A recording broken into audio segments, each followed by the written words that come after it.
face aussi celui-là. Hein.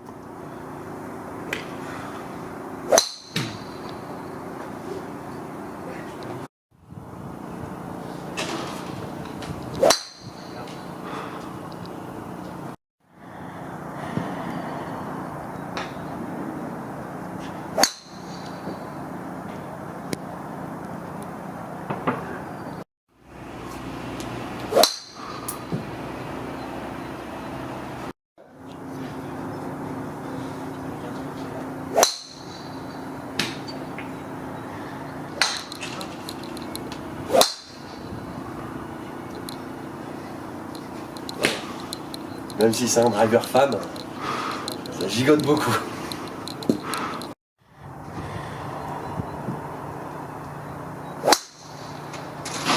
Ah, il n'est pas fait pour. Hein.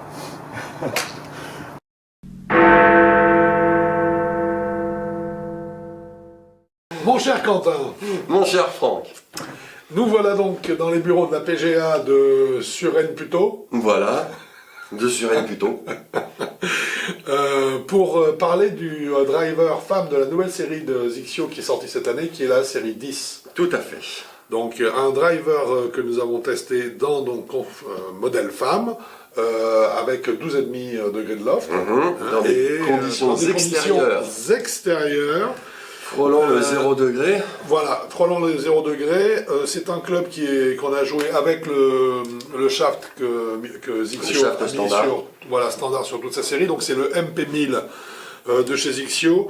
Là, on arrive juste parce que je trouve ça assez remarquable, hein, c'est pour ça que j'en parle. On est sur un shaft de 37 grammes. Oui, c'est bien. Ah, c'est d'une légère. 37 grammes, c'est quand même. Je crois que j'ai rarement vu plus bas. Je crois pas avoir vu plus bas en fait. Mais je sais pas, là, moi. En dessous de 40 grammes, comme ça, 37 grammes, j'avais Non, mais vu, c'est bien. c'est assez impressionnant. Par contre, précision qui n'est pas sans répercussion pour la suite de la vidéo, c'est également un shaft qui est proposé d'office avec 7,2 degrés de torque.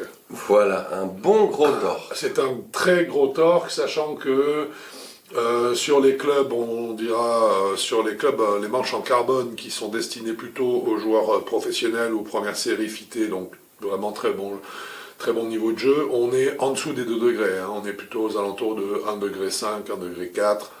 Hein. On a connu des clubs allant jusqu'à 9 degrés de torque, mais c'était à une époque où on maîtrisait mal au niveau de la fabrication, le tressage, notamment du graphite, du carbone plutôt. Et ce tressage nous a permis de faire descendre ce torque qui n'est pas forcément l'ami du golfeur, puisqu'en fait il amène un décalage de la phase de club. Voilà. Là donc j'attire l'attention sur le fait qu'on se retrouve à nouveau avec des clubs qui ont un très fort torque. Exactement. Mais qui rend le swing pas facile mais agréable. Alors voilà, l'avantage du torque, s'il y a une perte de contrôle, c'est une chose, mais par ailleurs, le torque augmente le temps de contact entre la balle et le club à l'impact. Donc effectivement, une balle qui reste plus longtemps dans le club, c'est plus de feedback, plus de sensations. Ça donne l'impression d'une frappe plus riche. Donc ça donne quelque chose de bien rond, bien plein, bien agréable comme toucher. Oui. Et c'est effectivement ce qu'on retrouve, notamment chez Zixio, qui est un des maîtres quand même aujourd'hui, concernant le toucher de balle huilé. Huilé, doux, pas feutré, clean, leur marque déposée presque. Alors, est-ce que là, tu trouves que sur ce modèle de drive pour ces dames, est-ce que donc on est toujours dans cette tradition, toujours aussi agréable, huilé, de toucher? Oui.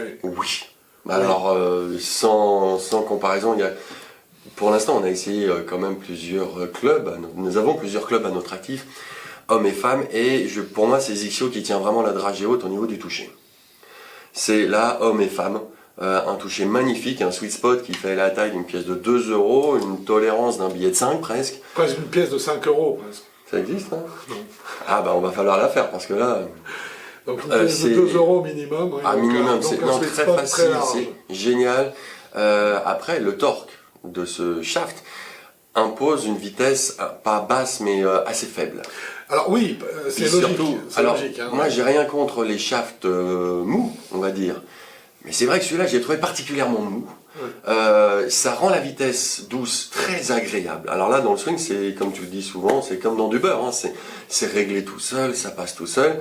Par contre, dès qu'il y a un peu de vitesse, là, le shaft... il n'est plus là. Hein. Ah non, là, il n'aime pas.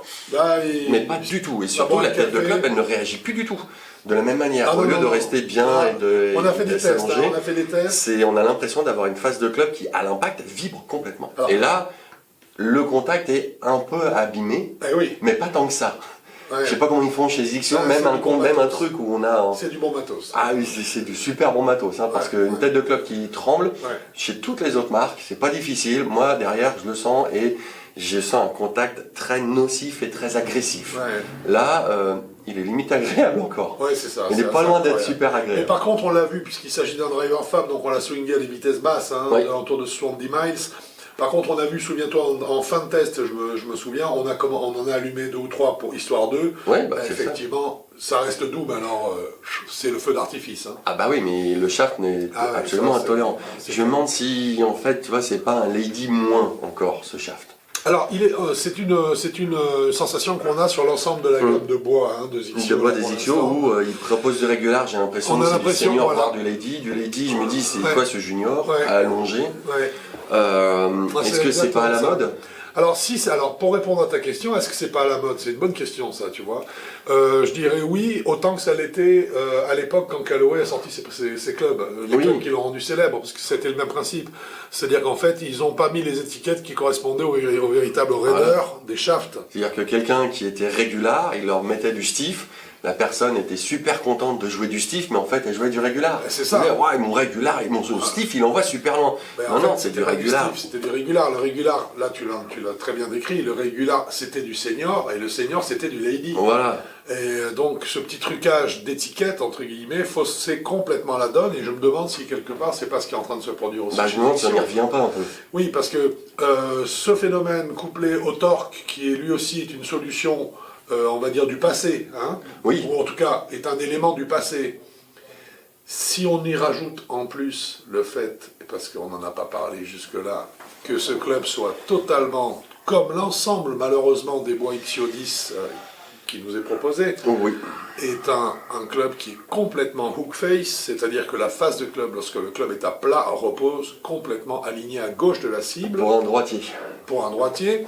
Donc ça veut dire que là on a encore utilisé pour rendre le club un club anti-slice, une formule qui date maintenant des années 1950. Ça nous rajeunit pas. Donc ça nous rajeunit pas, carrément pas non, puisque moi je n'étais pas sur Terre. Hein, donc, non plus. Voilà. Donc en fait, cette phase de club tellement fermée que même quand la balle est bien prise, avec un bon swing, avec ce driver-là, de toute façon elle va à gauche. Oui. Ce club-là est fait pour les joueuses qui ne veulent pas slicer, qui ont tendance à slicer et qui veulent que ça cesse. Mais à ce niveau-là, on n'a pas utilisé une technologie du 21e siècle. On a utilisé après, il y a des bons trucs dans les années 50. Mais super truc dans les années 50. Mais le hook face, c'est quand même vachement spécial. C'est vachement spécial. Après, il y a un truc qui date d'encore plus longtemps. C'est éventuellement quand on veut transformer un slice, c'est prendre des cours. J'ai jamais entendu parler de ça. Ça n'existe pas les profs de golf encore? Pas sûr. Je croyais que c'était des cours. Bah oui. Ça aide un peu en général. C'est sûr que c'est le meilleur anti-slice, c'est la bonne leçon. Voilà. Donc là, en fait, qu'il fasse appel, si tu veux, à une technique aussi ancienne pour régler ce problème-là et nous faire croire, et nous laisser imaginer que c'est la technologie d'aujourd'hui qui nous permet de limiter le slice, je trouve ça un petit peu fort de café quand même. Hein. J'aurais pas dit ça. Sinon, quoi d'autre? Alors, étonnamment, moi j'ai noté quand même que ce driver avait tendance à nous donner des trajectoires de balles qui étaient basses, voire moyen basses, mais pas très hautes. Pourtant, on a quand même 12 degrés de loft. Mais c'est le hook face qui fait ça. Et tout à l'heure, on s'est posé, hors antenne, on s'est posé une question, toi et moi, sur le loft du driver. Oui, c'est vrai. Je vais te dire une chose, c'est que c'est un 12,5 parce qu'elle est hook face. Oui, 12,5 parce qu'en plus, elle est notée là. Oui. Excusez-moi. Parce que hook face, c'est-à-dire qu'en fait, en fermant la face de club, on diminue son loft. Obligatoirement. En fait, ils étaient partis sur un loft, à mon avis, de 14 degrés. Voilà. Et quand ils se sont attaqués au problème de rendre le club anti-slice, entre guillemets, qu'est-ce qu'ils ont fait? Ils ont fermé, et hop, ils ont diminué le loft. Et moi, je pense que pour une femme qui utilise des drivers Ixio, qui est une très bonne marque, Qui est une très bonne qui est une joueuse donc qui recherche une qualité de contact, de ci, de ça, le loft de 12,5 n'est pas suffisant, non. en fait. Il n'est pas suffisant parce que le club est hook face. Donc, entre guillemets, ils se sont pris à leur propre jeu, tu vois ce que je veux dire, et ils se sont mis échec et mat tout seuls. Hein. Ah oui. Mais tout seuls comme des grands. Hein. Alors, écoute, je ne sais pas ce que tu en penses, mais ceci dit, quand on y rajoute la zone d'index, en fait, qui est, auquel ce club est destiné... Donc d'abord, il y a les sliceuses. Alors, ben voilà. Parce qu'en fait, il faut être sliceuse. Hein, parce que voilà, il faut remplir 3 conditions, pour moi. Sliceuse. Sliceuse. Faible vitesse. Faible vitesse et un certain âge. Ouais. Parce qu'on peut avoir un certain âge et une grande vitesse. Oui, aussi. Là, il faut un certain âge, une petite vitesse, et en plus être un slicer. Si vous vous retrouvez là-dedans, madame, n'hésitez pas à acheter-le. Ça peut être pas mal. Non, essayez-le d'abord. Ou bien essayer une leçon, c'est peut-être moins cher. Voilà, au prix de 700 €. Parce que seulement, voilà, il sort à 699 €. En prix catalogue, je trouve que ça fait beaucoup de facteurs, entre guillemets, qui amènent des doutes, des suspicions, ou un questionnement, hein, qui font que moi, là, au final, je ne peux pas lui attribuer une très bonne note. Hein. Bah non, moi non plus. Donc moi, c'est un club, franchement... tu lui mets combien? Je lui mets 6,50. 6,50 moi, en fait, c'est surtout pour le contact. Comme j'adore, ils sont même avec une hook face, ils sont pas ratés sur le contact. Ah non, ça c'est XIO. Je leur mets 7. Ok, donc on va être sur un 6,75. Voilà, un 6,75. Qui me semble être une note ça me paraît normale. Hein, pour ce club-là. Hein. Pour tout ce qu'on a dit, oui. Hein, donc voilà, c'est un très joli club, c'est un club très agréable à frapper. On vous conseille d'essayer ça parce que le contact, c'est XIO, on retrouve bien leur marque de fabrique. C'est déposé. C'est déposé comme ça va, si c'est pas déposé, ça va l'être. Hein. Donc ça, il n'y a aucun doute là-dessus. Le prix, c'est XIO aussi, c'est déposé. C'est déposé aussi. Hein, c'est 700 un driver de femme, d'accord. Driver homme aussi, hein. Driver homme, c'est aussi 700 balles. Ouais, mais enfin bon, je veux dire, il y a moins de matière sur, c'est pas comme pour les chaussures. Mais bon, le shaft est plus court de combien d'inches là? 1 inch peut-être. Voilà, 1 inch, et puis la face de club, enfin toute la tête de club c'est la même. Hein. Enfin la même, il y a le même volume, donc normalement à peu près la même quantité de matière. Est-ce qu'on est sur des 460 oui, sur les deux. Normalement oui. Bon alors j'ai rien dit. Mais... Donc en fait, bah voilà, écoute, moi je pense qu'à 6,75, on est exactement dans ce que ce club mérite. En tout cas, j'espère que vous avez bien compris qu'il s'adresse à un type de clientèle qui est assez particulier. Il faut rentrer dans les clous pour que ce club soit un bon achat. Hein. Voilà. Si vous n'êtes pas dans cette zone-là, dans ce secteur-là, il y a beaucoup d'autres possibilités qui vous sont offertes, et qui sont certainement plus performantes. Hein. Voilà, moi je pense aussi. Eh bien, je te remercie beaucoup, mon cher Quentin. Bah, je t'en prie, Franck. À bientôt sur un parcours de golf. Hein. Ou sur Avi Golf. Par exemple. Bon golf à vous. Au revoir.